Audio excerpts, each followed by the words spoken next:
নমস্কাৰ বন্ধুসকল, ক্ৰিপ্টো আছামলৈ আপোনালোকক স্বাগতম জনাইছোঁ। আজিৰ ভিডিঅ'টো আমি আৰম্ভ কৰিবলৈ আগবাঢ়িছোঁ। বৰ্তমান সময়ত কৰিবলৈ ওলাইছোঁ বিটকইনৰ এনালাইচিছ। ইয়াত বিটকইনৰ প্ৰাইচ চলি আছে প্ৰায় $22,354। যিহেতু আপোনালোকে ইয়াত দেখা পাইছে, যোৱাকালি ৰাতিপুৱাৰ ভাগত এটা ডাঙৰ দাম দেখা গৈছিলে।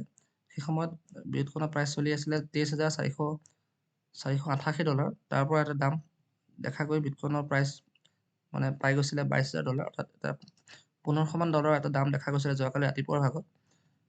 তেতিয়াৰ পৰা বিটকইনত বিশেষ কোনো ধৰণৰ মুভমেণ্ট এই পৰ্যন্ত দেখিবলৈ পোৱা নাই। সামান্য উন্নতি দেখা গৈছে যদিও $23,300 ওপৰতে বিটকইনৰ প্ৰাইচ যোৱাকালিৰ পৰা ৰখি আছে। গতিকে এই মুহূৰ্তত এইটো লক্ষণীয় হ'ব যে ইয়াৰ পৰা বিটকইনৰ প্ৰাইচ পজিটিভ মুভমেণ্ট এটা আহে নে নাহে। ইয়াৰ পৰা যদি আহে পজিটিভ মুভমেণ্ট, তেনেহ'লে ইয়াৰ যদি নেক্সট টাৰ্গেট হ'ব $24,000। যদি কোনো ধৰণৰ পজিটিভ মুভমেণ্ট দেখা পোৱা নাযায়, তেনেহ'লে যদি এই ছাপৰ্ট যিটো হয় $22,000, এইটো বিটকইনে ব্ৰেক কৰিব পাৰে।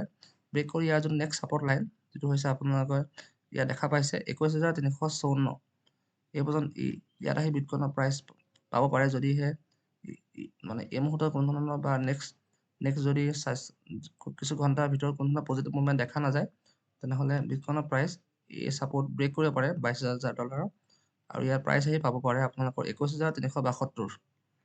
যদি 21,372 আহি পায়, তেনেহ'লে ইয়াৰ পৰা আপোনালোকে এটা ট্ৰেডো অপেন কৰিব পাৰে। আপোনালোকে নিজৰ এনালাইচিছ মতে নিজৰ ৰিস্ক অনুসৰি কৰিব। মই যেন আপোনালোকক বিষয়টো জনাইছোঁ। যদি ইয়াৰ পৰা এটা পজিটিভ মুভমেণ্ট ইয়াৰ পৰা আহে, তেনেহ'লে ইয়াৰ যদি নেক্সট টাৰ্গেট হ'ব, সেইটো হ'ব প্ৰায় $24,000 আশে পাশে। গতিকে আপোনালোকে নিজৰ এনালাইচিছ অনুসৰি নিজৰ বিচাৰ কৰি এইটো ডিচিশ্যন ল'ব। মই আপোনালোকক জাষ্ট জনাইছোঁ যে যদি এই ছাপৰ্টটো ব্ৰেক কৰে $22,000, তেনেহ'লে এই বিটকইনৰ প্ৰাইচ আপোনালোকে $21,382 আশে পাশে আহি পাব। গতিকে এইটো লক্ষণীয় হ'ব পৰৱৰ্তী সময়ত আমি এই বিষয়ে পুনৰ আলোচনা কৰিম।